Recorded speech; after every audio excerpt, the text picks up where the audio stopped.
how do you actually stop yourself from succumbing to the energy of this or giving in to people around you who are demanding your time, your energy, and your attention? And basically those people that love to drag you into their dramas. They're kind of like, you over there, you look like having a good time. I'm going to suck you into this situation. Now, anyone who's watching this who might be mildly offended by that, I mean it from a place of love, only to demonstrate so that you know when it's happening. I get it. I know that everybody is wanting to be happy. Everybody wants to come from a place of flow, and they don't know it. They don't mean it. They don't even recognize that they're in that place. However, that doesn't mean that it's your job to fix them. It doesn't mean that those people who are in that out of flow place and demanding your time, energy, and attention get to have your time, energy, and attention just because they are asking for it.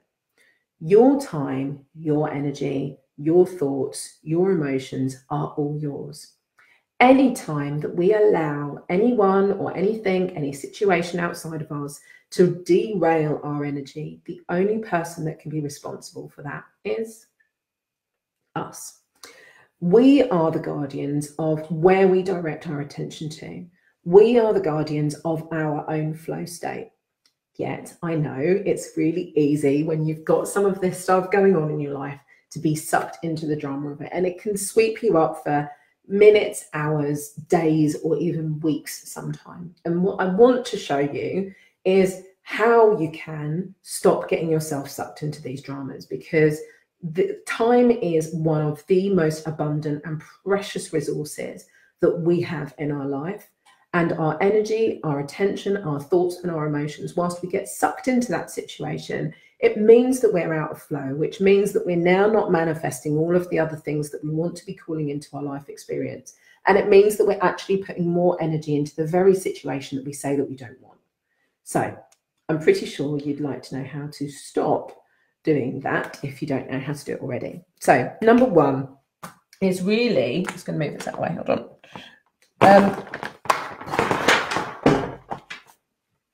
Number one is really for us to set very, very clear boundaries. It really does come from having a very deep foundational understanding of those three energy positions. Once you get them and you know which one of those three you might be in, then it's really easy to recognize, okay, all three of those are out of flow. Where do I want to come from? So before reacting to someone or something that we see going on outside of us that might be deemed as bad or a drain or something that is going to detract your energy, then it's really important for us to do the energy work on ourselves first. So as always, if you know the 5 steps of EAM, the energy alignment method, then we always begin with the same thing. What happens to your energy when you think about it? Meaning, does it give you that sicky feeling inside? Does it make you feel heavy? Does it make you feel drained? Does it make you feel like somebody is pulling you back? Just simply focus on what this situation is doing to your energy. Is it lifting you up and making you feel happy and excited, or like you're moving forward in life? Or is it draining you, squashing you, making you feel tired, making you feel sick? Anything that takes you out of the flow state, that is when you need to be using EAM. That's when you need to be applying the 5 steps. So first of all, recognize what's happening to your energy and use the 5 steps to get yourself back into a flow state before you respond to anything that you see going on outside of you.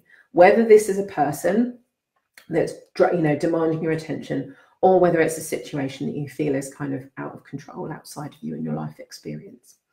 What happens to your energy? Do the work on that, and then allow yourself to get back into the flow state by using the 5 steps. Now, if there are other people involved, then again, this comes back to us coming from that place of power and living in a new paradigm.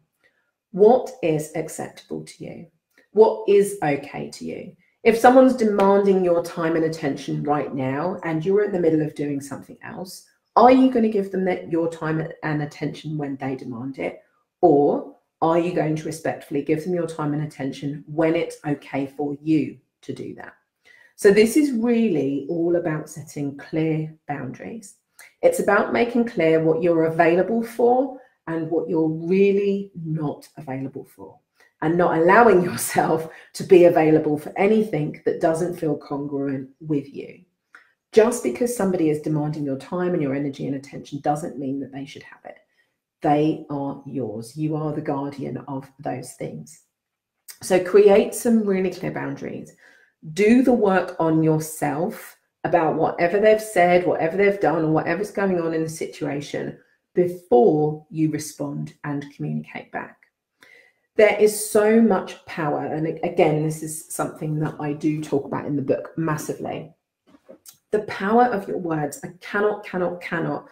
I wish I could, and maybe I will talk about this again at the event if you are coming along, theultimateselfhelplive.com. The power of your words is immense. And the reason that I'm saying that is because your words are from your heart. Your tongue is known in Chinese medicine, your tongue is known as the root of your heart. So any words that you speak are carrying your heart's energy. Now, this is awesome when you are speaking your affirmations, when you're speaking your truth, when you're coming from a place of love.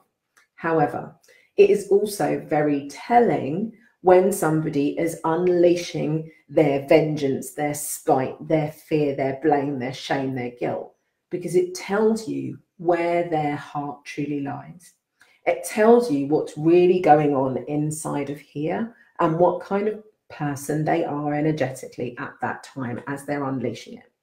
Now, there is a massive strength of power behind that. Our heart is 5,000 times more powerful than our brain. Electromagnetically, our energy in our heart is 5,000 times more powerful. So any words that you speak, whether they're coming from a place of love or whether you are unleashing vengeance and spite on somebody, you are literally sending that energy to them and they are going to receive it.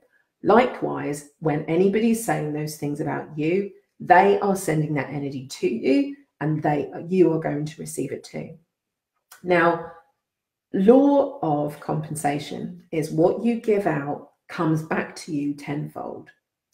Dun, dun, dun. What you give out comes back to you tenfold. So if you choose to just react in the situation, unleash your anger and vengeance and let them have it and say everything that you've ever wanted to say to them, not only are you vomiting your resistant reversed energy onto them, which is like as they're receiving it, what you give out will come back to you tenfold. So as you send that energy out to somebody, there is going to be more of that stuff coming back. Now, the way to shift that is to make sure that you come from your place of power. Use the power of your voice and your heart to come from the new paradigm place. Come from a place of love. So you can still communicate and you can still come from a place of love, even when you're setting your boundaries. What is okay for you? I'm really happy to have this conversation with you if we can talk at this time, or this is the way that I would like the conversation to go. I'm available to talk to you. I'm really happy to have this conversation, but I want us to both stay in a loving place where we're able to be open and hear one another and not come from a place of blame and shame and guilt and fear and overwhelm. So you can really clearly set the boundaries before you have the conversation with someone and let them know what you are and what you're not available for. Now, the reason to do this is because actually it shifts somebody out of that blame, shame, guilt place, one of those things that we just talked about on the drama triangle, and it gives them a new container in which to learn to communicate with you, to get them to step out of that and come and join you in this place of power. Now, if you've done the work on yourself by using the 5 steps of EAM first, before you have the conversation, then it means that you've released all of your resistant and your reversed energy about that situation before you communicate.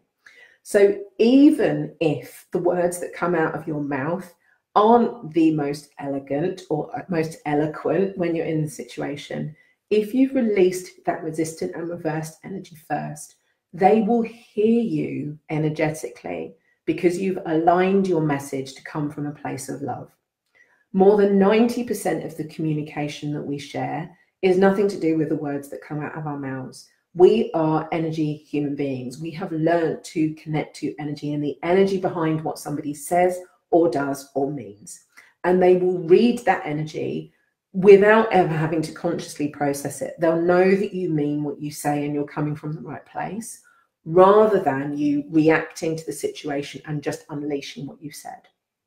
So there is so much magic in you doing the energy work before you communicate with somebody. Even if you don't have the right words, it means that the energy exchange that happens between the two of you is very different to the one that you might have had if you just reacted to the situation beforehand. So hopefully, if you're watching this video, you know the 5 steps of EAM already. And if you don't, then definitely come and find out how to use them, because you can shift your energy on anything. So hope this makes sense. Can you just send me a little message on the comments if this is making sense to you, because it's a lot to take in. I completely appreciate that. But I just want to give you some new paradigm ways of really thinking about ways that you respond to one another, the ways that you communicate with one another, and the magic that you can have when you're using energy work in your life. So I've got some hearts going on down there. Hearts, hearts, hearts, hearts, hearts. I've got some sad faces. Who keeps putting the angry faces on? I don't know what's going on with the angry face. Maybe your fingers slipped over to the wrong side. Or maybe your heart doesn't work. Let's try using the heart instead. So again, we are going to be doing so much work around this at the event in January, Ultimate Self-Help Live. If you want to find out more, go to ultimateselfhelplive.com. But it's much, much more than actually just a 3-day event. You basically get me for the whole of January, which may or may not be a good thing.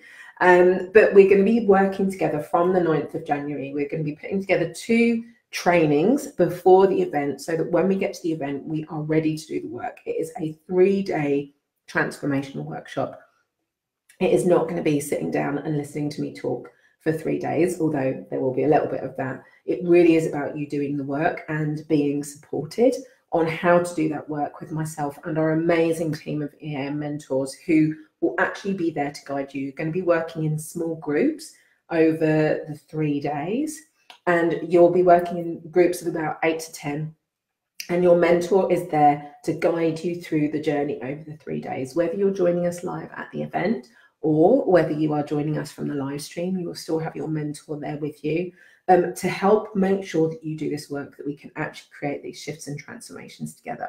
There is so, so much more to it. So please, please do go to ultimateselfhelplive.com if you haven't got yourself over there already.